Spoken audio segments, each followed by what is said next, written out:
Okay, next topic is state parties. अभी तक हमने जो डिस्कस किया था वो नेशनल पार्टी के बारे में डिस्कस कर रहे थे कि किस तरह से एक पार्टी को रिकॉग्नाइज़ किया जाए एज अ नेशनल पार्टी। तो उसके अंदर जो उसकी कंडीशन थी वो थी कि टोटल जो वोटिंग हो रही है लोकसभा इलेक्शन की वो उनको 6% उस टोटल वोट्स में से मिलना चाहिए इस पार्टी को। दूसरी बात यह है कि 4 स्टेट्स में उनको कम से कम 4 सीट्स उनको विन करनी चाहिए, तब कहीं जाके उस पार्टी को नेशनल पार्टी माना जाता है, रिकॉग्नाइज़ किया जाता है। दूसरी तरफ हम बात करते हैं कि स्टेट पार्टीज़ कौन सी होती हैं, उनको कैसे रिकॉग्नाइज़ किया गया एज अ स्टेट पार्टीज़। तो स्टेट पार्टीज़ में भी वही है कि उस स्टेट में, मान लीजिए मैं इलेक्शन, मेरी पार्टी अगर कंटेस्ट कर रही है राजस्थान के अंदर, तो राजस्थान में लेजिस्लेटिव असेंबली में मुझे टोटल वोट्स की 6% वोट्स पहले मिलने चाहिए और उसके अलावा मुझे 2 सीट्स विन करनी पड़ेगी, तभी वो मेरी पार्टी जो होगी वो क्या कहलाएगी, रिकॉग्नाइज़ की जाएगी स्टेट पार्टी के लिए। तो ये कंडीशंस हैं for state parties and national parties. इनको आप अच्छे से याद रखिएगा क्योंकि ये ऐसे क्वेश्चंस आ जाते हैं कि what how you will recognise a national party and a state party. Okay, how these parties are recognized as a state and national party. So ये conditions आपको उसमें लिखनी होंगी. Okay, now the state party, a party, ये हमने इसको discuss कर लिया है।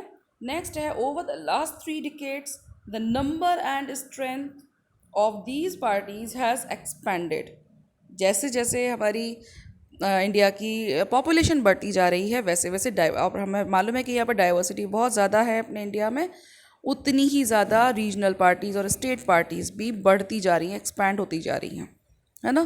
क्योंकि हमारा इंडिया जो है वो मल्टी पार्टी सिस्टम है अपने इंडिया में, इसीलिए यहाँ पर बहुत सारी रीजनल और स्टेट पार्टीज़, नई नई स्टेट पार्टीज़ और रीजनल पार्टीज़ हम देखते हैं कि बहुत तेज़ी से बढ़ती जा रही हैं। हर इलेक्शंस में हमें नई नई कुछ पार्टीज़ हमें देखने को मिल जाती हैं। ओके, पर इसकी क्या कंसिक्वेंसेस हैं? ऑब्वियसली अगर सभी अलग अलग अपनी अपनी पार्टीज़ को बना लेंगे तो किसी एक पार्टी को मेजॉरिटी मिलना बड़ा मुश्किल हो जाता है। और हुआ भी यही कि 1996 के इलेक्शन जब हुए लोकसभा के, तो किसी भी पार्टी को मेजॉरिटी नहीं मिली। तब से यही हो रहा है कि किसी एक पार्टी को मेजॉरिटी नहीं मिल रही थी। अब उनको हार करके क्या करना था, पर एक कोएलिशन गवर्नमेंट बनानी पड़ती थी इन्हीं स्टेट और रीजनल पार्टीज़ के साथ मिल करके।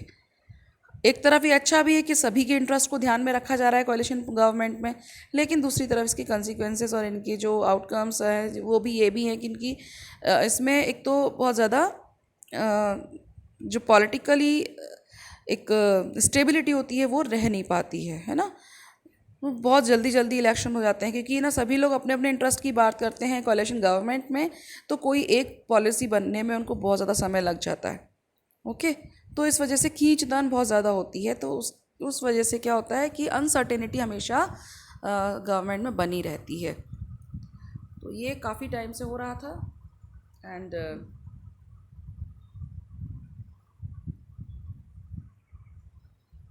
अब हम बात करेंगे the number and the strength of these parties has expanded, and this made the Parliament of India more politically and more diverse.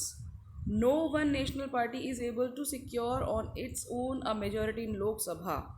As a result, the national parties are compelled to form alliances and state parties with state parties. मैंने आपको बताया था alliance बना लेते हैं या तो, क्योंकि उन्हें पता है कि हमें मेजॉरिटी शायद नहीं मिल पाएगी क्योंकि बहुत सारी पार्टीज़ में डिवाइड हो गई हैं political parties. Okay, so since 1996, nearly every year, every one of the state parties has got an opportunity to be a part of one or the other national level coalition government. So this has contributed to the strengthening of federalism and democracy in our country.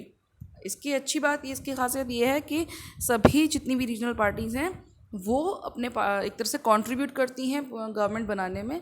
अगर ऐसा स्थिति आ जाती है कि किसी एक party को majority नहीं मिलती है तो ये सारी रीजनल पार्टीज़ मिल कर के एक कोएलिशन गवर्नमेंट भी फॉर्म कर देती हैं। ओके, तो इससे फेडरलिज्म है जो अपने इंडिया में, और जो डेमोक्रेसी है उसको स्ट्रेंथन, मतलब वो और ज़्यादा मजबूत होती है, लेकिन एक्चुअल जो होता है वो उससे थोड़ा अलग होता है। ओके।